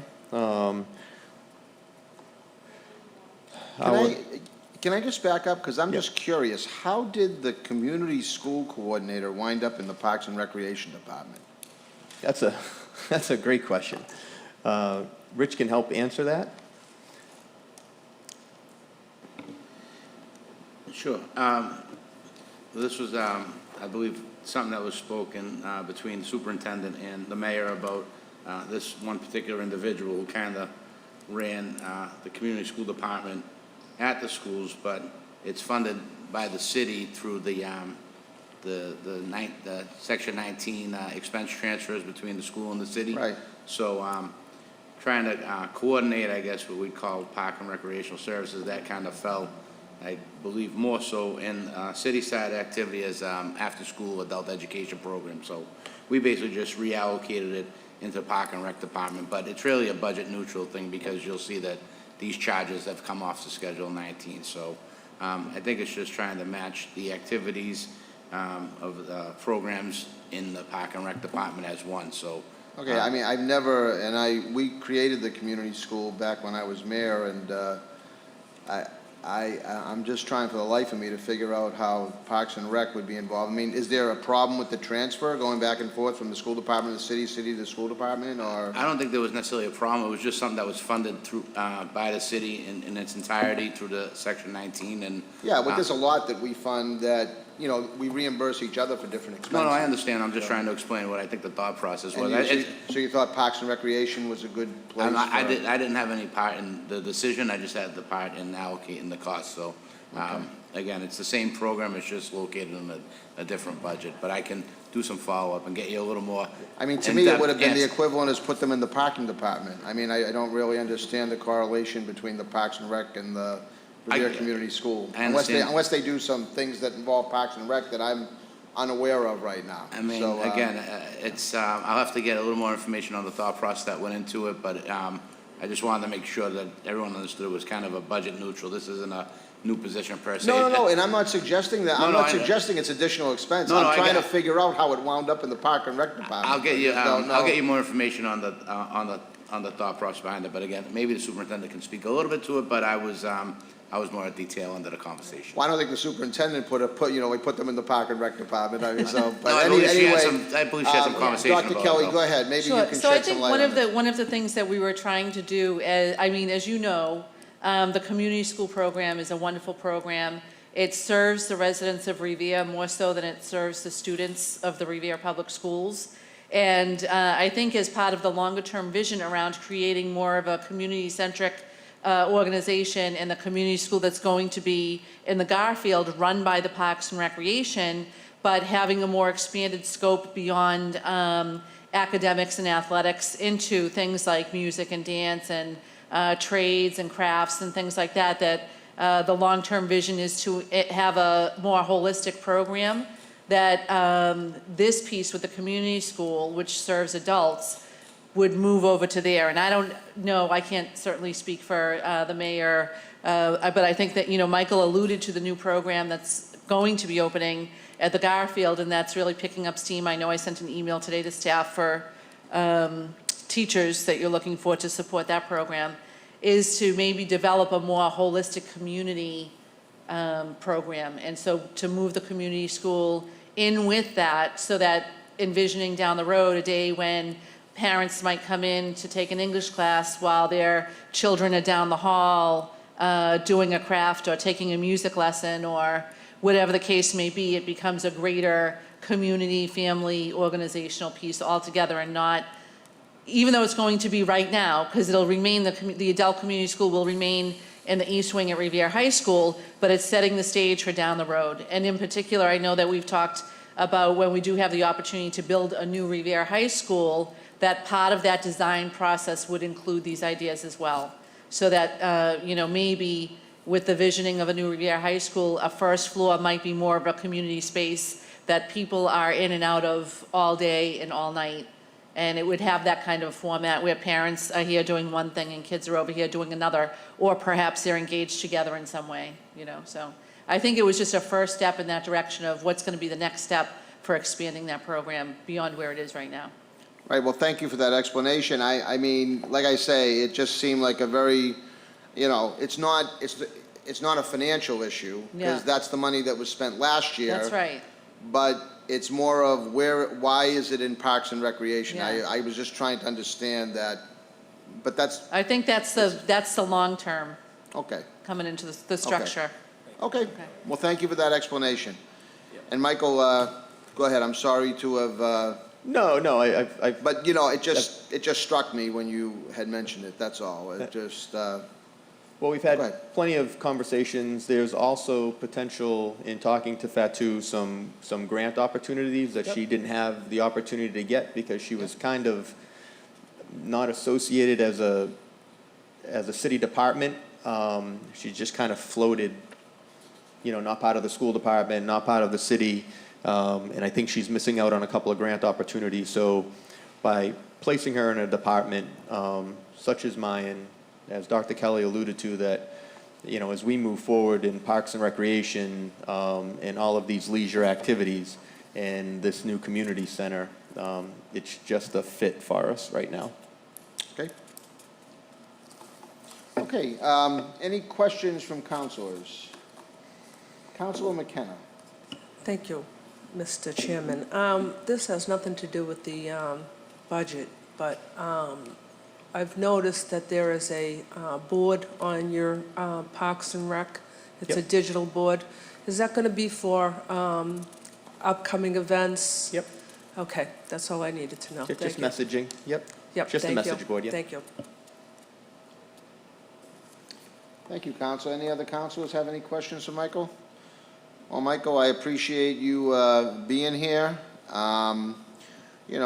Clearly, we want a very vibrant Park and Recreation Department that offers services for the growing needs of the community and the additional, I know the population is growing, the amount of children is growing, and the need for the services that our Park and Recreation Department provides becomes greater and greater every single day. So I appreciate the work you do down there, and your coworkers down there that try every day to meet the expectations of our residents. So thank you for Thank you. Do you for your work. I appreciate the kind words, but there are a couple other jobs that we're adding. Did you want me to? I did see though, I saw this, it looks like there's 1.5 new positions. Is that, am I reading that correctly? Yep. Yeah. Okay, and. They're okay, all well, related to the. Do you want to elaborate as to why they were requested by you and why we're being asked to appropriate the money for them? Sure. So we're, from a community center standpoint, our assistant director, Charlie DeFrida, I think we're going to dual role him, and he is going to also be the community center coordinator. So you will see a little bump in pay for him for that, working the dual role. And then at the community center, we were looking for a full-time activities coordinator and a part-time activities coordinator. So we'll be running this 6 days a week, pretty much from 4 o'clock to 9 o'clock every night, including Saturday and possibly some Sunday hours. So there's a lot of time to fill, a lot of space to go, and then to backfill the hours that we're losing and to increase that activities, we're also asking for another activities coordinator at Parks and Recreation. Okay. Any questions with respect to those positions? I don't have any questions, Michael. Thank you very much again. I appreciate it, and thank you. Of course, we'll be taking your recommendations, your explanation, along with the requests into consideration when we make our final deliberations and vote the overall budget. So Have a wonderful appreciate night. it. Thank you, guys. Thank you. Next is retirement, page 203. 203 in section 2. Good afternoon. How are you? Good, thank you. So I know you've been sitting here for a long time. I'm sure it's pretty straightforward, but if you could just take us through the numbers, there's only a couple of pages here for us to look at. Maybe just explain a little bit about what your department has been doing, and then if you're able, answer some questions from councilors that. Sure.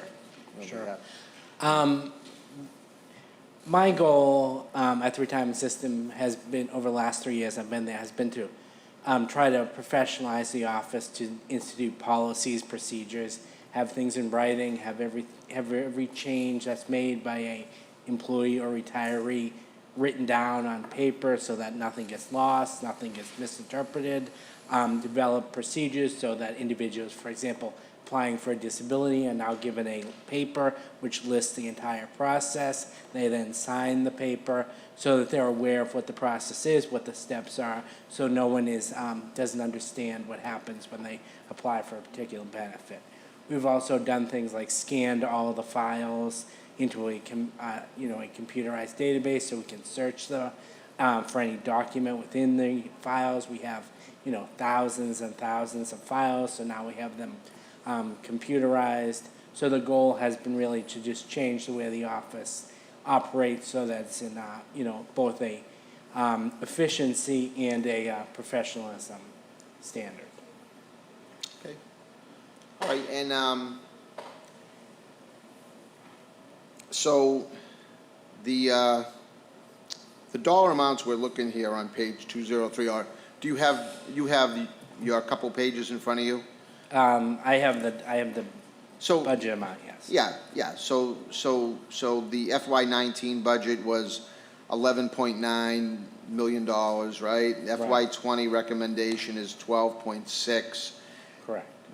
Is that inclusive of us backfunding our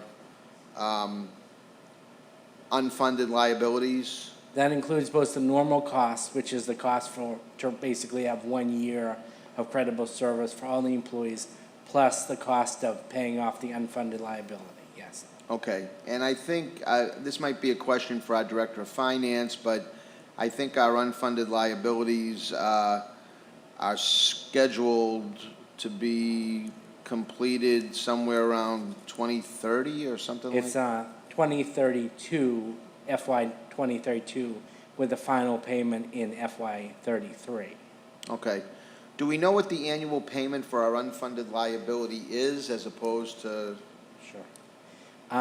The unfunded liability for FY 2020 is $9,547,070. Okay. So theoretically, all things being equal, if the economy stays good and our investments stay good with the money going back, that money is going to fall off, that unfunded portion in 2032, correct? Correct. By 2033, the city would just be paying the normal cost. The regular, just to keep it funded? Correct. Okay, great. Does anybody have any questions at all? I just have one question, and there's no real way, there's no document that we receive that tells us this, but, every time an employee comes to work for the city or the school department, wherever, and assuming they're in a category that allows them to participate in the retirement system, do you keep those numbers as to how many people have been added to the retirement system? I'm not talking about people collecting a retirement check, but new people coming into the system. Do you keep those? I think in the figure, in the budget documents, there is a list of the number of new members, the number of new retirees. Is that in this document? We have that, we were doing our best to get the goals, objective, mission statements of all the departments, but the time it took us to put it in production, there are some gaps. If you notice that there isn't a goals, objective, mission statement, we probably have them done now to insert them in, but again, we're trying to number the documents and get them all aligned. We did have some documents that didn't make this particular draft of the budget, but I can get that supplemental and just give it to you. Okay, well, I haven't asked anyone to leave here with homework, but if you wouldn't mind, for a historical perspective going over the last few years, how many additions were made, new additions? Again, not people receiving checks, but just the new additions into the retirement, into our retirement system. I would appreciate if you could get me those numbers. Sure, no problem. That'd be great. Thank you very much. Thank you. And other than that, I know you're juggling chainsaws down there. It's a lot of work, and you got a small staff. We've got a lot of people in the system, a lot of people who are retirees that gave faithful service to this city and obviously have earned their retirement and hopefully enjoying their retirement. And I can honestly say, in all my years in local government, I've never had anyone come and complain to me about the way they were treated down in the retirement office or any major follow-up. So thank you for your service down there and to your staff as well. Thank you very much. Thank you. Okay, and this wasn't on purpose, Dr. Kelly, but last but not least, thank you, by the way, Dr. Kelly, for being here to go over the school department. I know there's not enough time in your life right now probably to go through your entire budget, but if we go to section 3, where the school department budget is, if you just want to give us an overview.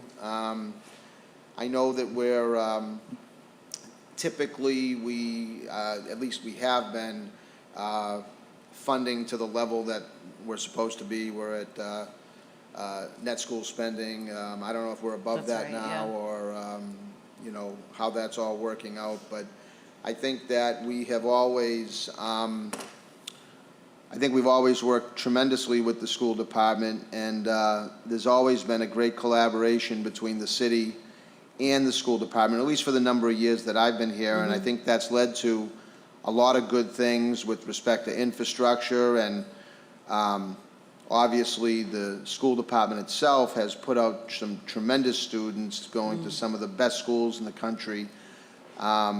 We have historically performed well against cities and towns that we have no business performing well up against, but we have. And so, clearly there's been a commitment from the city to do whatever we can to make sure that the school department has the resources you need to make sure that our kids get the best education they possibly can, and I believe they are, for the most part. Obviously, you never want to see anybody fall through the cracks, and certainly if some do, we try to lift them out of those cracks and give them the best chance for success we can. I know that is still going on, but that being said, if you just want to take us through and point out some of the things you think are important for us to know about, that would be great.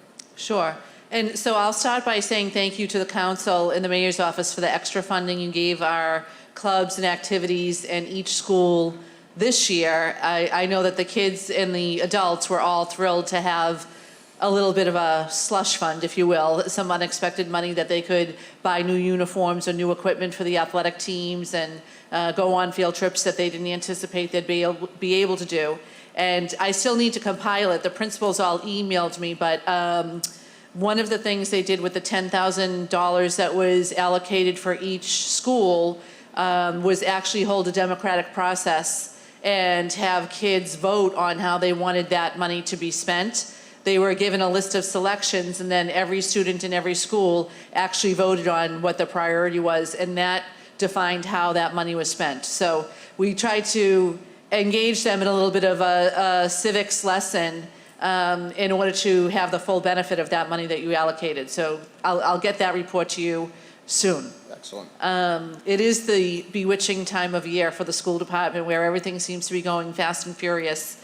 And the one thing that doesn't go as fast as I would like is the state's finalization of the budget. So the school committee is actually holding their budget hearing on Wednesday night, and we'll be voting, they'll be voting a budget then based on the House 2 budget that came out of the state. We're, as you know, still waiting for final numbers, but based on this allocation, we anticipate spending just under $125 million in FY20.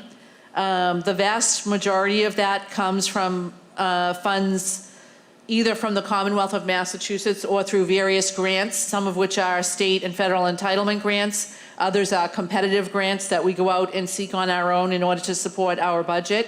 But of the just under $125 million, right now, $34.8 million will come from the city of Revere. $68 million is coming directly from the Commonwealth out of Chapter 70 funding, and that's direct state funding for schools. The $35 million roughly that I just mentioned from the city of Revere is the amount that is mandated right now by the state. We do have, through some of our holding the reins tight in the school department, we've got about $11 million between revolving accounts and free cash carry forward, which I know sounds like a whole lot of money, but in the scope of a $125 million budget, it's really not all that much. But our fiscal prudence has allowed us to have that money so that when budgets fall short, we have a little bit of a cushion.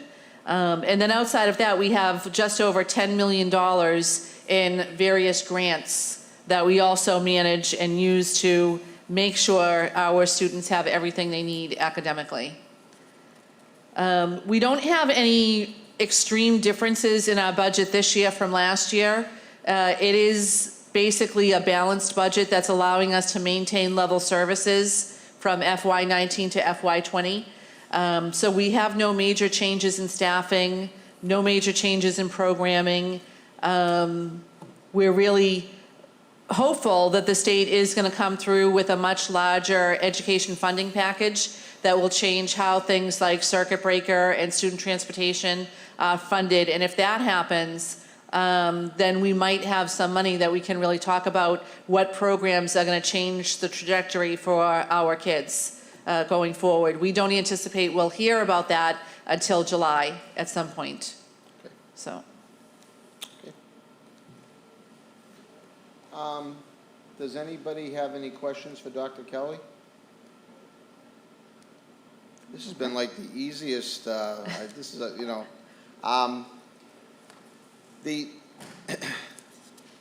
you know, to be honest with you, because I haven't got myself familiar with the House 2 budget yet. How does that stack up for you? And you know, right now what you're seeing that's proposed. What, you know, is there any cause for concern in that House 2 budget? Is there any rumblings that some of that Chapter 70 funding may be cut, or that maybe, well, obviously you're not going to probably get any additions to it, but like, you know, how comfortable are you knowing that what is being proposed in the House 2 budget is going to satisfy the needs of the school department? So, I mean, we, like every department, we always wish we had more money, right? But I think that the challenge that we face in the school department really started about 4 years ago when the state changed the definition of poverty from low income to economically disadvantaged. And basically what that meant, I've talked a lot about this at school committee meetings, so folks have probably heard it before, but I think it bears talking about again. Basically, the state said the only way that we're going to classify kids as living in poverty is if they're receiving some kind of welfare from state services, whether it's mass health or living in public housing or food stamps, something of that nature. And for Revere, that meant that a whole lot of people who are living on the fringes of poverty no longer counted. And it meant about a $4 million swing in the school department budget. So in a year that we thought we were going to be getting a $2 million increase, we actually got a $2 million decrease. And I say we, myself and other superintendents from districts like Revere, including Chelsea, Everett, Brockton, Worcester, there's a number of us who were negatively impacted by this change. We've been advocating for the state to change that formula, and they keep saying that they're going to do it. It hasn't happened to date. But my advocacy at the State House has said that that was going to change this year. So I'm mildly confident that the numbers might go up even a little bit higher than they are right now. I don't think that there's an appetite anywhere on Beacon Hill to decrease the funding, particularly in those states that the state has acknowledged experienced a systemic bias through that change. So the Department of Education came out and said, you know, the change that we made has had a significant negative impact on these group of districts. Revere is one of them. And so we know there's a flaw in our formula and that it's incumbent upon us to fix it. So now we're just waiting for them to do that. In the last 4 years, the legislature has voted what they call transitional assistance to Revere and other districts in order to close the gap created by that change, that systemic bias that they created when they changed the definition of poverty. And so where we are right now with this year's budget is everybody's saying they're going to fix it. The House version left that transitional assistance in our budget. The Senate took it out, but it increased other things. So now we're playing the shell game. And if I could predict what the final outcome was going to be, then I'd probably be in Las Vegas looking for something to do with the Bruins game on Wednesday night. I can't predict that much. It's that much of a gamble. But I think that everybody is acutely aware on Beacon Hill that it is critically important that the schools be taken care of and be funded appropriately so that all kids, whether they're in Revere or Chelsea or Everett or Boston or Lexington or Weston, that all kids have access to the education that they deserve.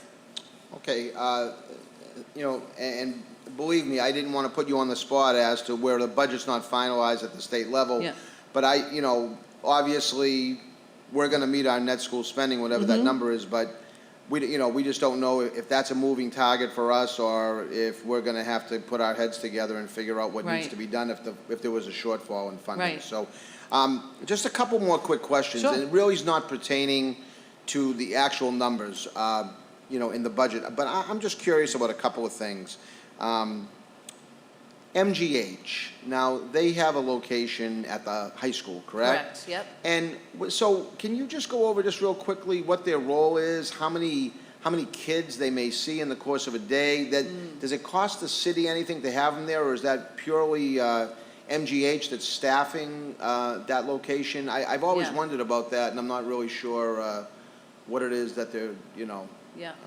Sure, and I would have to pull some data together to find out exactly how many kids are going there. I can tell you that a lot of them do. They do tremendous services, especially around counseling.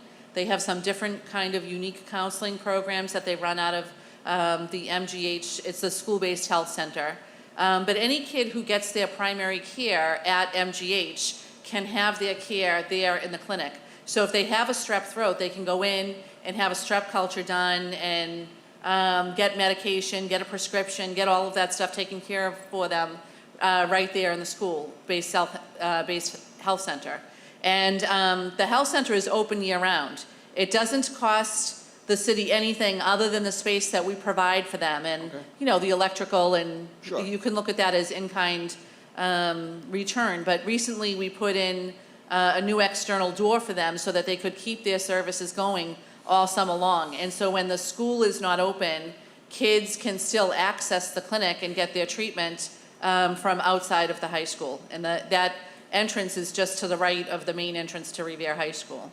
Well, You that's can't going miss to it be when a you call it great campus. resource, not just for the kids, but for the parents as well. That Yeah. knowing their kids can just go right in there and be seen. I mean, I don't know what the, you know, legal ramifications are if parents have to be there with the kids, or the kids can just wander in, and it was similar to seeing a school nurse or whatever. I don't know. Yeah, and especially for the older kids, that's the case. I mean, we have a lot of 17, 18, 19-year-old kids at the high school, you know? Right. So they advocate for themselves, but they won't get any kind of a treatment, they won't get a medication or something like that, especially if they're underage, without parental consent. But sometimes they can do it. The folks who work in the clinic are unbelievable. They're great partners to the school. In addition to working with those kids who have their primary care through MGH, they also run groups for us at the high school. So it's definitely a bonus, like their expertise comes in. They have one physician who comes in once a week and does acupuncture for the kids, right there in school. And so kids are getting the medical treatment they need, they're getting the health care they need, and that is allowing them to access the curriculum and perform better in school because they're not sitting there sick and not feeling well and not able to get to the beach to have treatment or get to downtown Boston to have treatment. So it's really been, they've been an incredible partner to us, and we're thankful to have them there. That's great. No, and one question, somebody had brought it to my attention the other day. You know, I can't imagine it, but, you know, like they were talking about, you know, when kids go to school, they've got to have all their necessary vaccinations, things like that. That holds true today, right? I mean, kids don't come into school without certain baseline vaccinations and things to make sure that, you know, There are some exemptions, like for religious beliefs, that a family could not have their child vaccinated. And if there was an issue, then those kids would be excluded from school. So there are state and federal laws governing how all of that works, and, you know, we adhere to those. Okay, so just in the interest of this person's question, I wanted to ask it while you were here. I can tell you it's a very small percentage of kids, especially in Revere. I can't speak to the state numbers, but a very small percentage of kids who come in unvaccinated. And that's actually one of the things that helps us too, is when parents come and register at the Parent Information Center, we can tell them about the school-based health center, we can tell them about MGH on the beach, and they'll go there and get their vaccinations, and that's all taken care of very quickly and easily. Instead of somebody being like, well, I don't know where to go, I don't know how to get my vaccinations. Okay, right. I have just two more quick questions, Dr. Kelly.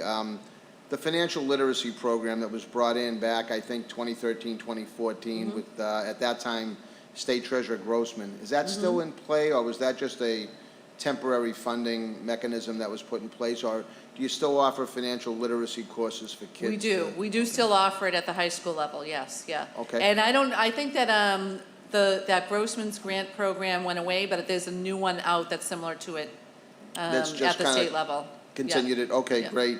And then lastly, and I've asked our police department to appear, and, I mean, even an executive session, because obviously, one of the big concerns for any parent these days, and it's so sad they have to have these concerns, is the safety of their kids when they go to school. Clearly, there's got to be some sort of plan in place, I would imagine.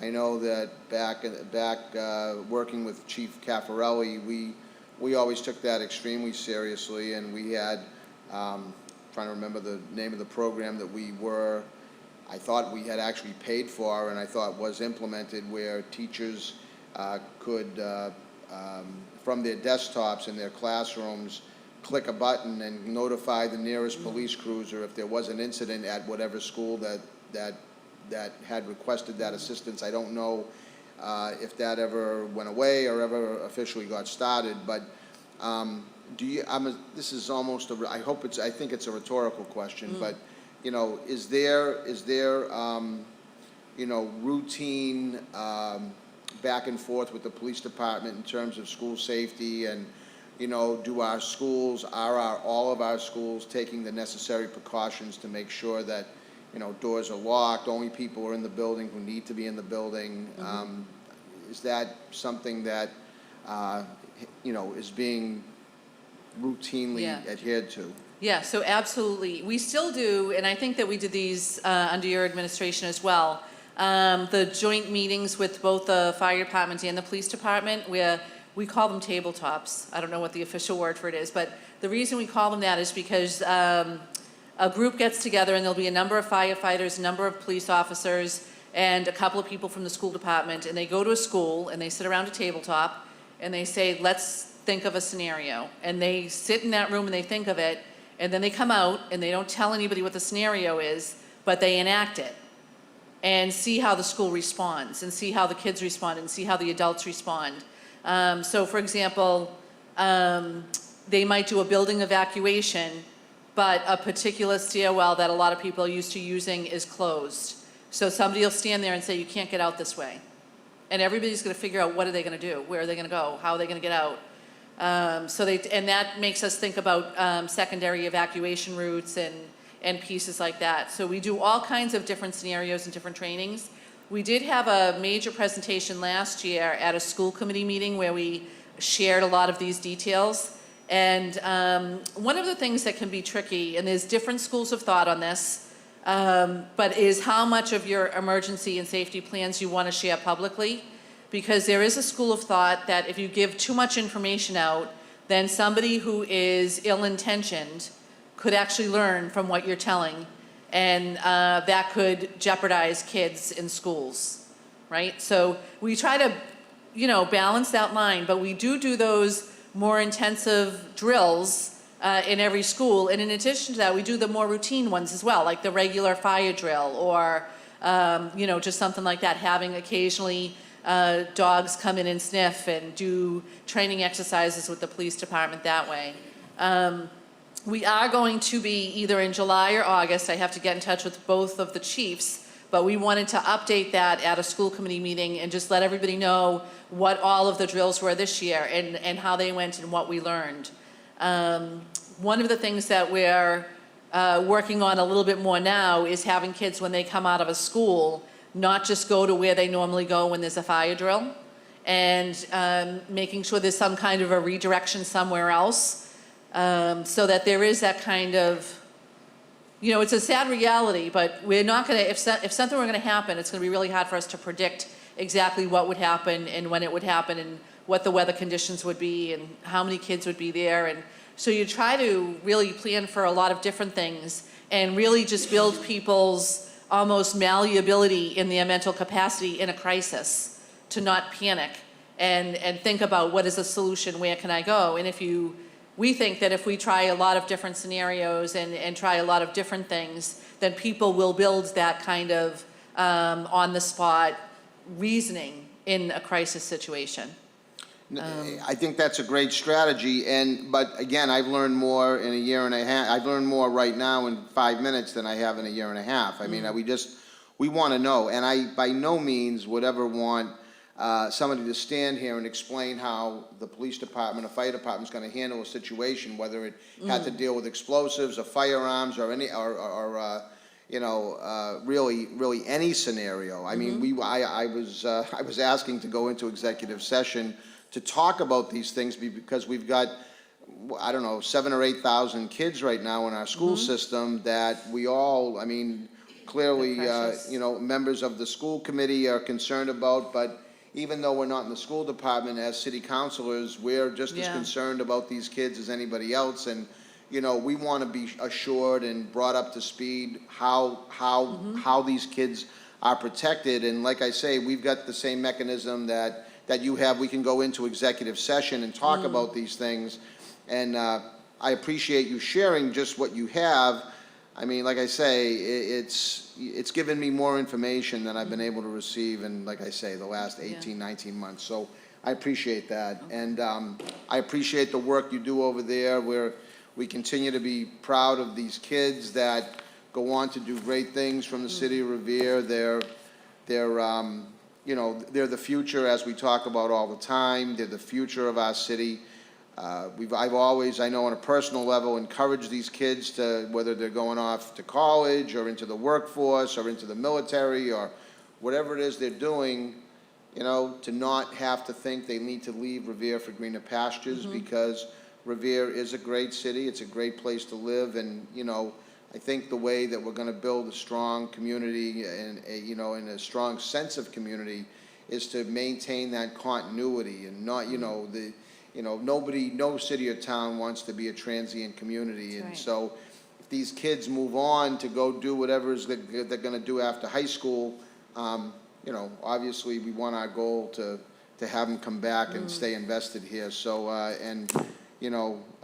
for them to know that their kids someday will get a good education and a good head start at life is great. So thank you for the work you do, Dr. Kelly. I appreciate it. Thank you very much. And I'll just say, you kind of mentioned this at the beginning, but you're 100% right that the schools are successful when the community is invested in the schools. And, part of the reason that we have had success in the Revere Public Schools is because for a long time, I'll go back to the Tom Ambrosino days, the council and the mayor of the city, whoever the people, the individuals were, they were always very much supportive of the schools and helping the schools, and that's, why we see that progress today. So thank you to all of you.